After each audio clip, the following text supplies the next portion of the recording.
कहते हैं भाई? रुधिर को कहते हैं तरल संयोजी ऊतक। रुधिर क्या है भाई?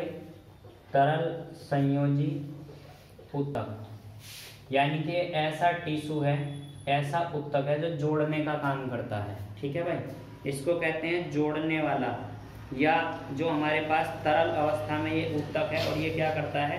ये जोड़ने का काम करता है। जो टिश्यू है उन टिश्यू को जोड़ने का काम करता है। तो सवाल आएगा रक्त क्या है?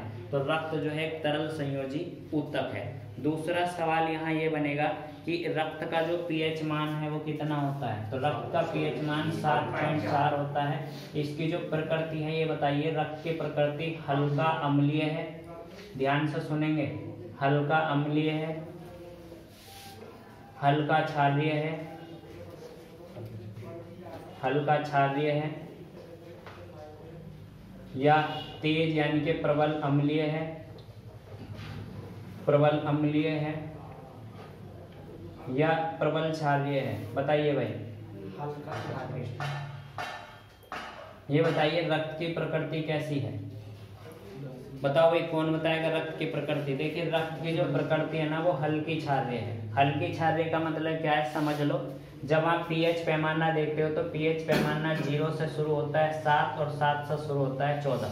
ठीक है भाई, तो जैसे ही आप 0 से 7 तक चलोगे तो ये हमारे पास देखिए, जिसका पीएच मान 1 होगा वो कम अम्लीय होगा और जिसका पीएच मान 6 होगा वो ज़्यादा अम्लीय होगा। बात समझ में आ गई? तो ये इस तरीके से इधर जो है अम्ल के बारे में चलता है, इधर क्षार के बारे में। तो जो यहाँ 7 के निकट है क्षार, जैसे 7.1 है, 7.2 है, तो ये क्या होगा? ये होगा कम क्षार। और जब आप पहुँच जाएंगे 13 अगर किसी का पीएच मान होगा तो वो अत्यधिक प्रबल क्षार होगा। बात समझ में आई कि नहीं आई? तो इसका मतलब जो रक्त है वो कैसा क्षारीय होता है? रक्त होता है हल्का क्षारीय। उसके बाद दूसरा सवाल हमारे पास ये कि रक्त के अध्ययन को क्या कहते हैं? हीमेटोलॉजी। क्या बोलते हैं भाई रक्त के अध्ययन को? रक्त के अध्ययन को बोलते हैं, रक्त का अध्ययन जो है वो किसके अंदर होता है? रक्त का अध्ययन होता है हीमेटोलॉजी के। इसको बोलते हैं हीमेटोलॉजी, HAMHEMATOLOGY, है ना, हीमेटोलॉजी। तो हीमेटोलॉजी किसका अध्ययन है भाई? हीमेटोलॉजी रक्त का अध्ययन है, यानी कि रक्त के अध्ययन को हीमेटोलॉजी कहते हैं। एक सवाल ये है कि भाई पीएच पैमाने की खोज किसने करी थी? ये तुम्हारे लिए सवाल है, बताइए कौन बताएगा? पीएच पैमाने की खोज किसने करी थी? ये इंपॉर्टेंट सवाल है। पीएच पैमाने की खोज करी थी सोरेंस ने। किसने करी थी भाई? सोरेंस ने। तो पीएच पैमाने की जो खोज करी थी वो किसने करी थी? सोरेंस ने। बहुत जबरदस्त सवाल है, पीएच पैमाने की खोज सोरेंस ने करी थी। नेक्स्ट हमारे पास है, देखिए जो रक्त का निर्माण होता है, जो रक्त का निर्माण होता है ये होता है बोन मैरो में, है ना। रक्त का निर्माण जो होता है वो कहाँ होता है? रक्त का निर्माण होता है बोन मैरो में, यानी कि अस्थि मज्जा में। कहाँ होता है भाई? अस्थि मज्जा में। रक्त का निर्माण बोन मैरो या अस्थि मज्जा में होता है। देखो शरीर के भार का कितना परसेंट भाई? शरीर के भार का 7% जो है वो क्या होता है भाई? रक्त होता है। शरीर के भार का कितना परसेंट रक्त होता है? 7%। और जो एवरेज जो रक्त है वो 5 से 6 लीटर तक हो सकता है। ठीक है भाई, 5 से 6 लीटर तक औसतन होता है। और ये जो है रुधिर जो है, रुधिर के लिए 4 जो कार्यक्रम है, यानी कि रुधिर के साथ 4 क्रियाएं होती हैं। एक तो जो है रुधिर के लिए जो पंप करने का काम करता है रुधिर को, है ना, जो पंप रुधिर को करता है वो कौन करता है? हृदय, है ना। और जो इसको शुद्ध करता है, शुद्ध इसको कौन करता है भाई? देखिए जो पंप करने का काम करता है वो कौन करता है भाई? इसको पंप करने का काम करता है इसको हृदय। और जो इसको शुद्ध करने का काम है जो किडनी होती है ना, जो किडनी है, किडनी का काम क्या है? रक्त को शुद्ध करना, है ना। और जो फेफड़े हैं, फेफड़ों का काम क्या है भाई? फेफड़ों का काम है इसमें ऑक्सीजन को मिलाना, है ना। फेफड़ों का काम क्या है भाई? रक्त में ऑक्सीजन मिलाना। ये इंपॉर्टेंट है कि रक्त में ऑक्सीजन मिलाना। जब मैं आपको बताता हूँ CO कार्बन मोनोऑक्साइड के बारे में बताता हूँ, और मैं ये कहता हूँ कि जब पेड़ के नीचे सोते हैं तो कार्बन मोनोऑक्साइड जो है वो शरीर के अंदर चली जाती है, और जब शरीर के अंदर चली जाती है तो फेफड़े जो हैं वो ऑक्सीजन को मिला नहीं पाते, और जो रक्त है उसके अंदर ऑक्सीजन नहीं मिल पाती, जिसके कारण से क्या होता है? व्यक्ति की मृत्यु हो जाती है। तो इसलिए ये कहते हैं कि रात में पेड़ के नीचे नहीं सोना चाहिए, क्योंकि वहां कौन सी गैस बन जाती है, कार्बन मोनोऑक्साइड बन जाती है। और कार्बन मोनोऑक्साइड जो है वो क्या होती है, वो इसको कार्बन मोनोऑक्साइड को साइलेंट किलर बोलते हैं। कई बार सवाल तुमसे पूछा जाएगा साइलेंट किलर किसे कहते हैं, तो साइलेंट किलर किसको बोलते हैं, कार्बन मोनोऑक्साइड को, CO। ऑक्सीजन मिलाने का काम किसका है, फेफड़ों का है। फिर हमारे पास है रक्त। रक्त के कितने भाग होते हैं भाई, देखिए रक्त के जो हमारे पास भाग होते हैं वो दो भाग होते हैं। एक कौन से होते हैं, प्लाज्मा होती है, और एक जो है वो कणिकाएं होती हैं। एक कौन सी है भाई, प्लाज्मा है, और दूसरी कौन सी है, दूसरी कणिकाएं हैं, दूसरी कणिकाएं हैं। देखिए प्लाज्मा की जो संख्या है रक्त के अंदर वो 55% है, और कणिकाओं की संख्या कितनी है, 45% है। ये इनका जो अनुपात है, देखो इसमें जो हमारे पास प्लाज्मा है, प्लाज्मा में जो सबसे ज्यादा होता है, प्लाज्मा में सबसे ज्यादा पानी की मात्रा होती है, और पानी की मात्रा इसमें लगभग जो है 90% होती है। 7% जो होती है इसमें वो प्रोटीन होती है ना भाई। प्लाज्मा में सबसे ज्यादा क्या होता है, प्लाज्मा के अंदर सबसे ज्यादा पानी होता है, और प्लाज्मा के अंदर 7% जो है वो प्रोटीन पाई जाती है। और इसका जो रंग होता है प्लाज्मा का, वो रंगहीन होता है, या इसको कह सकते हैं रंगहीन कह सकते हैं, या हल्का पीला कह सकते हैं। कैसा पीला भाई, हल्का पीला। तो हम ये कह सकते हैं कि जो रुधिर के अंदर प्लाज्मा, जो 55% प्लाज्मा पूरे रुधिर में पाई जाती है, उसमें सबसे ज्यादा 90% क्या होता है, पानी होता है, 7% उसमें प्रोटीन होती है, बाकी के अन्य अवयव होते हैं। और इसका रंग कैसा होता है, रंगीन या पीला। उसके बाद देखिए जो कणिकाएं हैं, इन सबको तो हम लोग जानते ही हैं। कणिकाओं में हमारे पास कौन कौन सी होती हैं, RBC होती हैं, WBC होती हैं, है ना, और प्लेटलेट्स होती हैं। कौन होती है भाई, प्लेटलेट्स होती हैं। तो इसका मतलब हमारे पास जो है रुधिर में कितनी कणिकाएं हम पढ़ेंगे, 3 कणिकाएं रुधिर में पढ़ेंगे। और जबकि प्लाज्मा में हमने क्या क्या पढ़ लिया भाई, प्लाज्मा में सबसे ज्यादा पानी 90%, प्रोटीन 7% होती है। उसके बाद इसका जो रंग है वो हल्का पीला, है ना, या रंगहीन होता है, और 55% वो 45% हम कणिकाएं पढ़ेंगे। ये बताइए जब हम रुधिर दान करते हैं, जब रुधिर दान करते हैं तो रुधिर जो है ब्लड बैंकों में रखा जाता है। तो जब उसको ब्लड बैंक में रखते हैं तो उसको किस तरीके से ब्लड बैंक में रखा जाता है, कौन बताएगा। ब्लड बैंक में रुधिर को किस फॉर्म में रखते हैं, बताइए भाई। क्या मेरे शरीर से खून निकालने के बाद वो ऐसे ही जो है रुधिर उसमें ब्लड बैंक में रख लिया जाएगा, नहीं रखा जाएगा।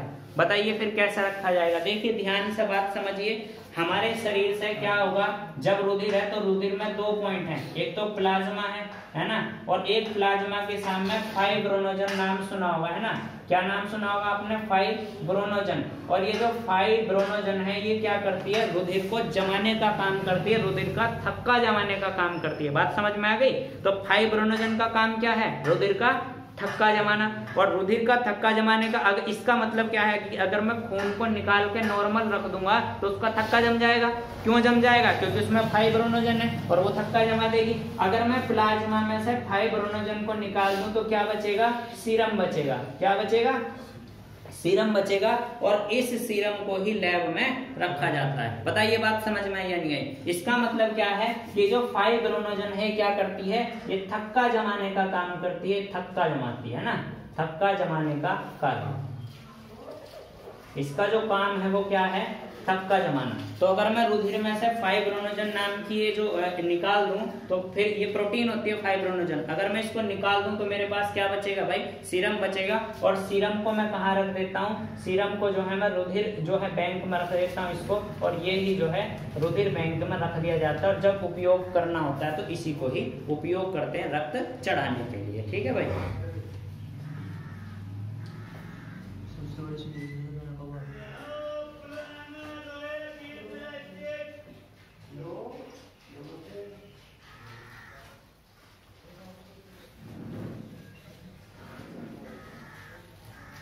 आरबीसी का जीवन काल कितना होता है भाई, 120 दिन का। और आरबीसी का जो कब्रिस्तान है वो किसको कहा जाता है, प्लीहा को। ये इंपॉर्टेंट है। देखिए आरबीसी के बारे में लिख लो, नाम तो सब लोग जानते होंगे, लाल रुधिर कणिकाएं, रेड ब्लड सेल, है ना। इसको जो नाम दिया जाता है वो नाम दिया जाता है एरिथ्रोसाइट। इसको नाम क्या दिया जाता है भाई, एरिथ्रोसाइट। तो एरिथ्रोसाइट जो है एरिथ्रोसाइट, एरिथ्रोसाइट किसको बोलते हैं? आरबीसी को बोलते हैं। इन आरबीसी का जो जीवन काल है वो कितने दिन का है? 120 दिन का, है ना। और ये जो इनका जो कब्रिस्तान है जहां ये खत्म होती है, बनती तो बोन मैरो में, सब लोग जानते हैं, अस्थि मज्जा में इनका निर्माण है। और ये जो नष्ट हो जाती है वो कहाँ हो जाती है? प्लीहा में। और प्लीहा को हमारी लोकल लैंग्वेज में या इसको नॉर्मली क्या कह देते हैं? तिल्ली, है ना। प्लीहा को क्या बोलते हैं? तिल्ली बोल देते हैं। ये भी कई बार सवाल पूछा है। ऊंट और लामा का जिक्र मैंने कर दिया था, मैंने बता दिया था कि ऊंट के अंदर और लामा का जो आरबीसी है उसके आरबीसी में केंद्रक पाया जाता है, जबकि किसी और के आरबीसी में केंद्रक उपस्थित नहीं होता। ये बताइए हीमोग्लोबिन का काम क्या है? हीमोग्लोबिन का काम क्या है भाई? हीमोग्लोबिन का काम क्या है? चलिए एक सवाल है, आपसे पूछा जाता है कि भाई रुधिर को लाल रखने का जो काम है वो किसका है? बताओ भाई, किसका काम है रुधिर को लाल रखना? या हीमोग्लोबिन का काम क्या है ये बता दो। देखो यहाँ सबसे ज्यादा कंफ्यूज आप इसी बात में होगे कि जो हीमोग्लोबिन का काम है वो क्या है। तो हीमोग्लोबिन का जो काम है ना वो रक्त के अंदर ऑक्सीजन का संवहन करना है। लिख लो इसको, यही कंफ्यूज हो जाओगे। हीमोग्लोबिन का काम है रक्त में ऑक्सीजन संवहन करना, यानी कि रक्त के अंदर ऑक्सीजन को एक स्थान से दूसरे स्थान तक ले जाना। रक्त का या रक्त में ऑक्सीजन का संवहन, रक्त में ऑक्सीजन का संवहन। और एक बात और है, इस हीमोग्लोबिन को ग्लोबिन प्रोटीन भी बोलते हैं। इसको क्या बोलते हैं भाई? ग्लोबिन नाम की प्रोटीन बोलते हैं। और जिसको ग्लोबिन प्रोटीन बोलते हैं वही क्या है? हीमोग्लोबिन है। सब लोग जानते होंगे साइलेंट किलर या मिट्टी नींद किसको बोलते हैं? सीओ को। भाई साइलेंट किलर जो बोलते हैं वो कार्बन मोनोऑक्साइड को बोलते हैं ना। और जब मिट्टी नींद आती है तो मिट्टी नींद भी किसे बोलते हैं? मिट्टी नींद भी जब सीओ कार्बन मोनोऑक्साइड शरीर में प्रवेश कर जाती है तो मिट्टी नींद बन जाती है, मतलब गया। ठीक है, तो वो मिट्टी नींद होगी, पता भी नहीं लगेगा कब प्रोग्राम फिट हो गया। उसके बाद है मलेरिया। जब होता है तो मलेरिया किस चीज को प्रभावित करता है भाई? मलेरिया आरबीसी को प्रभावित करता है और प्लीहा को प्रभावित करता है। ठीक है, मलेरिया। उसके बाद जब थैलेसीमिया होता है तो थैलेसीमिया, जब भी किसी को थैलेसीमिया नाम का रोग होगा तो इसका मतलब है आरबीसी बननी कम हो गई। तो थैलेसीमिया रोग में लिख लो, थैलेसीमिया रोग में क्या होगा भाई? थैलेसीमिया में आरबीसी का निर्माण जो है वो क्या हो जाएगा? आरबीसी का निर्माण बंद हो जाएगा या कम हो जाएगा? आरबीसी का निर्माण कम। तो अगर तुमसे सवाल पूछ लिया जाएगा थैलेसीमिया रोग, तो थैलेसीमिया रोग के बारे में बता दोगे। थैलेसीमिया रोग जब भी होगा ये क्या करेगा? ये आरबीसी की जो मात्राएं हैं उनको बनाना कम इसके अंदर हो जाता है। डब्ल्यूबीसी को ल्यूकोसाइट बोलते हैं, है ना। डब्ल्यूबीसी को क्या बोलते हैं भाई? ल्यूकोसाइट। ल्यूकोसाइट किसको बोलते हैं? डब्ल्यूबीसी को। और डब्ल्यूबीसी की अगर बात करेंगे तो डब्ल्यूबीसी जो है ये कहाँ? डब्ल्यूबीसी में तो केंद्रक होगा। ध्यान से सुनिए, देखिए आरबीसी में केंद्रक नहीं पाया जाता सिवाय ऊंट के और लामा के, जबकि जो डब्ल्यूबीसी है प्रत्येक डब्ल्यूबीसी में क्या होता है? केंद्रक पाया जाता है। तो इसमें लिख लो डब्ल्यूबीसी में केंद्रक की उपस्थिति होती है। लिम्फोसाइट, लिम्फोसाइट को क्या बोलते हैं भाई? शरीर का सैनिक बोलते हैं या कोशिका का सैनिक बोलते हैं, वो डब्ल्यूबीसी में ही होता है। Lymphocyte, lymphocyte. और लिम्फोसाइट जो है वो क्या है? वो शरीर का सैनिक है, शरीर का सैनिक। या कोशिका का रक्षक इसको बोलते हैं, कोशिका का सैनिक भी इसी को बोलते हैं। और लिम्फोसाइट का जो काम है, लिम्फोसाइट का काम है कोशिका का सैनिक। लिम्फोसाइट का काम है क्या? जो हमारी प्रतिरोधी एंटीबॉडी हैं, जो प्रतिरोधक क्षमता को मजबूत करने का काम जो है वो किसका है? लिम्फोसाइट का। और लिम्फोसाइट कहाँ पाए जाते हैं? डब्ल्यूबीसी में पाए जाते हैं। तो इसीलिए तो डब्ल्यूबीसी को भी ये कह दिया जाता है कभी कभी कि ये रोग प्रतिरोधक क्षमता को बढ़ाने का काम करती है। बात समझ में आ गई? लेकिन आप ध्यान रखेंगे उसका अवयव लिम्फोसाइट है, और लिम्फोसाइट जो है वो रोग प्रतिरोधक क्षमता को बढ़ाने का काम करता है। उसके बाद हमारे पास है थ्रोम्बोसाइट। देखिए थ्रोम्बोसाइट जो बिंबाणु इसको बोल देते हैं, बिंबाणु या बिंबाणु के साथ साथ इसको थ्रोम्बोसाइट भी बोल देते हैं। थ्रोम्बोसाइट ये जो थ्रोम्बोसाइट होता है रुधिर प्लेटलेट्स का भाग होते हैं। किसका भाग होते हैं? रुधिर प्लेटलेट्स का भाग होते हैं। और रुधिर प्लेटलेट्स का ये जो भाग है थ्रोम्बोसाइट, ये रक्त को जमाने का काम करता है। ये किसका काम करता है भाई? रक्त को जमाना। देखिए फाइब्रोनोजन का भी यही काम है, थ्रोम्बोसाइट का भी यही काम है कि नहीं है भाई? भाई जो हमारे पास अभी बताया था तुम्हें, जब हमने रुधिर में से क्या निकाला था, रुधिर में से फाइब्रोनोजन निकाल के सीरम बनाई थी, तो उस समय मैंने बताया था कि फाइब्रोनोजन रुधिर को जमाने का काम करता है, तो थ्रोम्बोसाइट का काम भी तो रुधिर को जमाने का ही है। तो ये जो थ्रोम्बोसाइट है कहाँ पाई जाती है? ये पाई जाती है रुधिर प्लेटलेट्स के अंदर। नेक्स्ट लिखेंगे इसमें, देखो जो हमारे पास डेंगू होती है, डेंगू, तो डेंगू में जो है थ्रोम्बोसाइट ही तो बढ़ जाती है भाई। डेंगू, ये जो डेंगू है इसमें थ्रोम्बोसाइट जो है प्रभावित हो जाती है, और जब डेंगू होगा तो सीधी सी बात है प्लेटलेट्स डाउन होती है कि नहीं होती? डेंगू में तो 100% प्लेटलेट्स जानी है। और इसका मतलब क्या है कि जब डेंगू होगा तो उस समय जो प्रभाव पड़ेगा वो किस पर पड़ेगा? थ्रोम्बोसाइट पे पड़ेगा, यानी कि रुधिर प्लेटलेट्स पे पड़ेगा। अब एक सवाल ये है, देखो ये हमने कौन कौन पढ़ लिया भाई? हमने फाइब्रोनोजन पढ़ लिया है ना, हमने जो है थ्रोम्बिन पढ़ लिया, हमने विटामिन के पढ़ लिया। ये तीनों रुधिर को जमाने का काम करते हैं भाई। विटामिन के रुधिर को जमाता है, फाइब्रोनोजन रुधिर को जमाता है, थ्रोम्बिन रुधिर को जमाता है ना, या थ्रोम्बोसाइट रुधिर को जमाने का काम करता है। ये तीनों रुधिर को जमाने का काम करते हैं, लेकिन इनका तोड़ जो है वो कौन सा? हिपेरिन नाम की प्रोटीन है, और ये जो हिपोरिन नाम की प्रोटीन है रुधिर को जमने से रोकती है। इस बात को नोट कर लो, देख लो हिपेरिन नाम की प्रोटीन, हिपेरिन नाम की प्रोटीन ये लीवर में बनती है भाई। हिपेरिन नाम की प्रोटीन कहाँ बनती है? लीवर में। हिपेरिन नाम की प्रोटीन जो लीवर में बनती है, जो लीवर में बनती है, जो लीवर में बनती है, रक्त का थक्का जमने से रोकती है, रक्त का थक्का जमने से रोकती है। ब्लड ग्रुप की खोज किसने करी है भाई? कार्ल लैंड स्टीनर ने, है ना। कार्ल लैंड स्टीनर ने किसकी खोज करी है? रुधिर वर्ग की। तो रुधिर वर्ग की जो खोज करी है वो किसने करी है? Karl Landsteiner. और इसने रुधिर वर्गों को कितने ग्रुप में बांट दिया था भाई? इसने रुधिर वर्गों को देखिए 3 ग्रुप में, यानी कि 3 ग्रुप का सिस्टम है। कौन कौन सा? ए, बी और ओ। ए बी बना, वो बना ए से और बी से, है ना।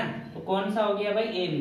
तो 4 रुधिर वर्ग। इसके लिए इसको 1930 में नोबेल पुरस्कार मिला है। क्या मिला है भाई? 1930 में नोबेल पुरस्कार। तो सवाल पूछा जाएगा कि कार्ल लैंड स्टीनर को नोबेल पुरस्कार जो है वो किसकी खोज के लिए मिला है? तो 1930 में रुधिर वर्ग की खोज के लिए इसको नोबेल पुरस्कार दिया गया है। और इसने एंटीजन के आधार पे, देखिए 2 एंटीजन, इसने जो कार्ल लैंड स्टीनर ने रुधिर वर्ग की खोज करी है वो ए एंटीजन और बी एंटीजन, इन 2 एंटीजन के आधार पर करिए। देखिए एंटीजन जिसमें ए है उसको ए रुधिर वर्ग, जिसको बी एंटीजन जिसके अंदर है उसको बी रुधिर वर्ग, जिसमें दोनों है उसको ए बी, और जिसमें कोई सा भी एंटीजन नहीं है उसको क्या कह दिया? ओ। बात समझ में आती है कि नहीं आती? ठीक है भाई, ये 4 रुधिर वर्गों को इसने बांट दिया। अब मेरे पास सवाल है, देखिए इसमें तो ए एंटीजन हो गया, इसमें बी एंटीजन हो गया, इसमें दोनों एंटीजन है ए और बी दोनों, और इसमें कोई सा भी एंटीजन नहीं है। यही तो बात है। अब सवाल है कि सर्वदाता किसको कहते हैं? सर्वदाता रुधिर वर्ग कौन सा है? देखिए सर्वदाता रुधिर वर्ग में एक बात ध्यान रख लेंगे, ओ निगेटिव को सर्वदाता रुधिर वर्ग कहा गया है। कौन से वर्ग को? ओ निगेटिव को। ओ में जाइए, ओ के अंदर ओ पॉजिटिव ओ निगेटिव, तो ओ निगेटिव जो है वो क्या है? सर्वदाता है, वो सबको रक्त दे सकता है। उसके बाद सर्वग्राही तो जानते ही होंगे कौन सा है?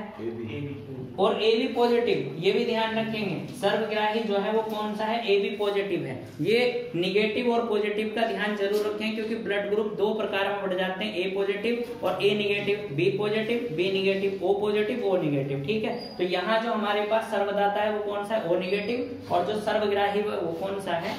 A B positive. उसके बाद देखिए हम एंटीजन और एंटीबॉडी को देख लेते हैं। देखो ये हमारे पास रुधिर वर्ग है, ये इनका मैं एंटीजन बना देता हूं और ये इनकी एंटीबॉडी बना देता हूं। क्या बना देता हूं भाई? एंटीबॉडी। देखिए रुधिर वर्ग सबसे पहले ए देखते हैं, तो ए रुधिर वर्ग में एंटीजन भी कौन सा है? ए एंटीजन है, लेकिन एक ध्यान रखेंगे, जो एंटीजन होता है उसके विपरीत एंटीबॉडी होती है। अगर सवाल पूछ लिया जाएगा कि जो रुधिर वर्ग ए में कौन सी एंटीबॉडी होगी, तो रुधिर वर्ग में बी एंटीबॉडी होगी। अब बात करिए रुधिर वर्ग बी की, तो एंटीजन तो बी ही होगा इसके अंदर, लेकिन एंटीबॉडी कौन सी होगी, एंटीबॉडी ए होगी, विपरीत एंटीबॉडी होनी है। उसके बाद देखिए हमारे पास वर्ग कौन सा है, ए बी, और ए बी में एंटीजन कौन सा होगा, ए बी, दोनों एंटीजन होंगे, लेकिन इसमें कोई एंटीबॉडी होगी नहीं, एंटीबॉडी कोई होगी नहीं इसके अंदर। क्या होगी एंटीबॉडी, कोई एंटीबॉडी होगी नहीं, क्योंकि विपरीत एंटीबॉडी होती है। उसके बाद देखिए ये हमारे पास ओ है, कौन सा ब्लड ग्रुप है, ओ के अंदर एंटीजन कोई है ही नहीं, यही तो बताया है कि इसके अंदर कोई एंटीजन नहीं होता। जब इसके अंदर कोई एंटीजन नहीं है तो इसके अंदर एंटीबॉडी कौन सी होगी, ए बी, दोनों एंटीबॉडी। तो अगर तुमसे सवाल पूछा जाएगा ऐसा कौन सा रुधिर वर्ग है जिसमें दोनों एंटीबॉडी होती है, वो कौन सा है, रुधिर वर्ग ओ के अंदर दोनों एंटीबॉडी है, जबकि ए बी के अंदर दोनों एंटीजन पाए जाते हैं। बात क्लियर आ गई, ठीक है।